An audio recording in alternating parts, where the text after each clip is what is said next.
Hello student, तो start करते हैं चैप्टर फर्स्ट से। ठीक है।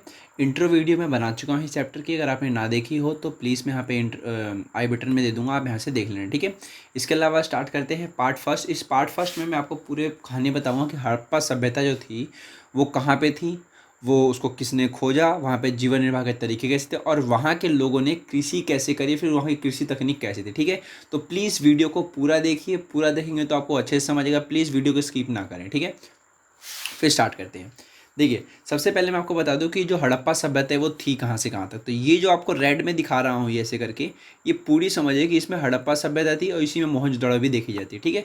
तो हड़प्पा सभ्यता का एक और नाम देते हैं इंडस वैली सिविलाइजेशन, यानी कि सिंधु घाटी की सभ्यता। इसको सिंधु घाटी की सभ्यता भी कहते हैं क्योंकि यहाँ पे एक नदी है जो कि सिंधु नदी है, और इसकी वजह से इसका नाम क्या है, सिंधु घाटी की सभ्यता भी है। और हड़प्पा सभ्यता इसलिए कहा जाता है क्योंकि ये हड़प्पा नामक स्थान पे मिली थी। ठीक है। ये जो मतलब जो सभ्यता थी। इसके अलावा देखिए कि विश्व की प्राचीन नदी घाटी सभ्यताओं में से एक प्रमुख सभ्यता है ये, और जो कि प्रमुख रूप से दक्षिणी एशिया के उत्तर पश्चिमी क्षेत्रों में, ये हमारा उत्तरी पश्चिमी हिस्सा पड़ेगा, जो कि आज के समय में कहाँ पे है, अफगानिस्तान, पाकिस्तान और भारत के उत्तरी पश्चिमी इलाके में देखने को मिलता है। ठीक है। तो ये उत्तरी पश्चिमी इलाका है भारत का, यहाँ पे पाकिस्तान है, यहाँ पे अफगानिस्तान है। तो इन पूरे इलाकों में क्या पाई गई थी हमारी भाई, इसमें पाई गई थी हमारी हड़प्पा सभ्यता, जिसके बारे में हम आज पढ़ने वाले हैं। इसके अलावा आप ये जो ब्लैक डॉट देख रहे हैं ये मोहनजोदड़ो की सभ्यता है, इसके बारे में पढ़ाऊंगा।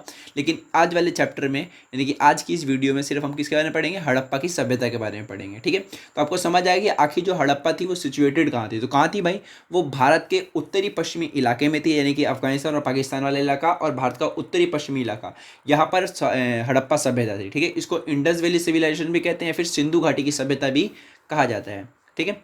इसके अलावा आगे बढ़ते हैं। इसमें मैं बताता हूँ कि हड़प्पा सभ्यता की खोज थी आखिर वो हुई कैसी थी। ठीक है। तो इसमें एक रेलवे लाइन से स्टार्ट करते हैं, जहाँ पर क्या हुआ था कि रेलवे लाइन बनाई जा रही थी। ठीक है। तो जब रेलवे लाइन बनाई जा रही थी तो उस समय खुदाई वगैरह होती थी, फिर रेलवे का काम चल रहा था। तो यहाँ के जो वर्कर्स थे उन्होंने कुछ चीज़ें पाई और जिसकी सूचना सरकार को दी गई।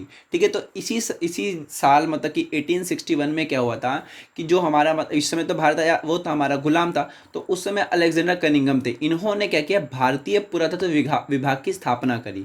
इससे क्या होगा, ये एक विभाग है जिससे क्या होता है कि जो मतलब इतिहास है ना किसी जगह का, वो या फिर मान लीजिए ढूंढा जाता है या फिर किसी चीज़ की खुदाई वगैरह होगी ताकि उसके बारे में जांच पड़ताल हो सके। तो उसके लिए कोई कमेटी या फिर एक तरीके से विभाग बनाया गया, जो कि किसने बनाया, अलेक्जेंडर कनिंघम ने बनाया। इसके अलावा 1902 में लॉर्ड कर्जन थे जिन्होंने जॉन मार्शल को भारतीय पुरातत्व विभाग का महानिदेशक बनाया, एक तरीके से इनको हेड बनाया, किसको, जॉन मार्शल को। और जॉन मार्शल ने एक तरीके से दयाराम साहनी को रिकमेंड किया कि आप इस पे काम करिए, किस सभ्यता पे, इस मोहनजोदड़ो की सभ्यता पर, जिन्होंने 1921 में, किसने, दयाराम साहनी ने हड़प्पा सभ्यता में खुदाई या फिर उत्खनन का काम स्टार्ट किया, जहां से हड़प्पा सभ्यता हमें मिली या फिर जहाँ पे पाई गई। तो ये थी हड़प्पा सभ्यता की खोज। ठीक है। तो सबसे पहले आप क्या बताएंगे कि रेलवे लाइन का काम चला था, यहाँ के वर्कर्स ने सरकार को सूचना दी कि यहाँ पे हमें कुछ मिला है। ठीक है। फिर भारतीय पुरातात्विक विभाग की स्थापना की जाती है और ठीक उसी तरीके से जॉन मार्शल को क्या बनाया जाता है, महानिदेशक बनाया जाता है। और इन्होंने किसको रेकमेंड किया, दयाराम साहनी को। और दयाराम साहनी को ही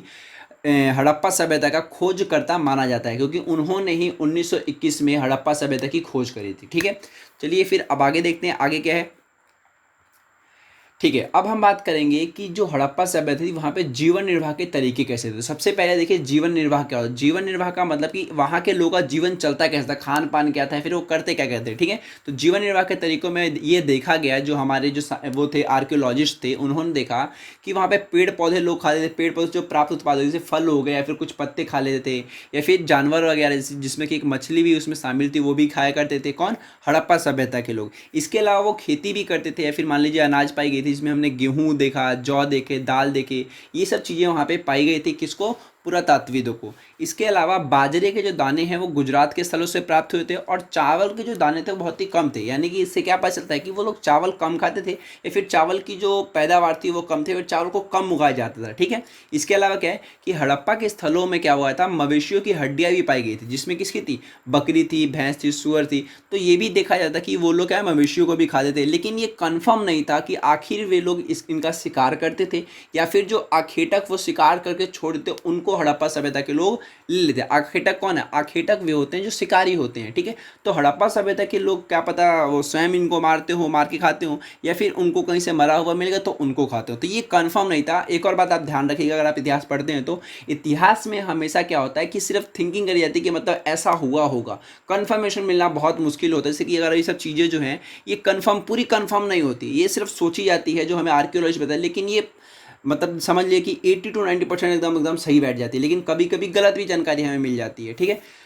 तो ये थी जीवन निर्वाह के तरीके, जिसमें हमने क्या पढ़ा? पेड़ पौधे खाते थे, पेड़ पौधे से सॉरी जो प्राप्त उत्पाद है वो खाते थे, मछलियाँ खाते थे, इसके अलावा वो गेहूँ, जौ, दाल या फिर चावल के जो चावल की खेती होती है ये सब खेती करते थे। इसके अलावा वो मवेशी पालते थे, भेड़ बकरी भैंस सूअर, इन सबको पालते भी थे और इनको खाते भी थे, ठीक है। अगर इनकी हड्डियाँ मिली थी तो ये अंदाज़ा लगाया गया। इसके अलावा है, अब बात करते हैं कृषि तकनीक की। आज के समय में कृषि तकनीक बहुत ही ज़्यादा आधुनिक हो गई है, लेकिन आप सोचिए कि 1900 बहुत साल पहले, मतलब बहुत साल पहले समझिए कि हड़प्पा सभ्यता जब थी तो उस समय वो लोग खेती कैसे करते होंगे। उस समय तो उनको ज्ञान भी नहीं था उतना, क्योंकि आज के समय में बहुत सारी चीज़ें, लेकिन उस समय तो नहीं थी। तो उस समय क्या था, हमें देखना कि आखिर वो करते क्या थे। तो खेत जोतने के लोग बैलों का प्रयोग होता था। इसके अलावा बहुत जगहों पर ये देखा गया ना कि मिट्टी से ना हल बनाए गए थे। जो मिट्टी होता है, मिट्टी को आप सुखा करके हल बना, मिट्टी से कि हम ईंट बना सकते हैं, तो वैसे ही मिट्टी के हल बनाए गए थे जिससे भूमि को खोदना आसान हो गया था, ठीक है। और इसके अलावा बहुत सारी जगहों पे, जैसे कि राजस्थान है ना, राजस्थान में कालीबंगन एक जगह है, ठीक है। तो वहाँ पर क्या होता है, जुते हुए खेत मिले थे। जुते हुए खेत मतलब जिस खेतों को जोता गया था, तो वो सब खेत मिले थे। इसके अलावा क्या था कि जितने भी खेत थे उनको देखा गया था कि जो खेत थे एक दूसरे को समकोण पर काटते थे। तो जिसका अर्थ ये लगाया गया था कि जो भी खेत हैं उनको ऐसा काटा गया है कि एक बार में दो फसलें उगाई जाती हैं अलग अलग। जैसे कि आपने एक तरफ गेहूँ उगा दिया, एक तरफ आपने कोई चावल, या चावल तो नहीं सॉरी चना वगैरह उगा दिया। तो ये सब तरीके की मतलब फसलें उगाई जाती थी। तो इससे हमें ये समझ आता है। इसके अलावा क्या था कि वो लोग कुएं से प्राप्त पानी का उपयोग किसके किसके लिए करते थे? सिंचाई के लिए करते थे।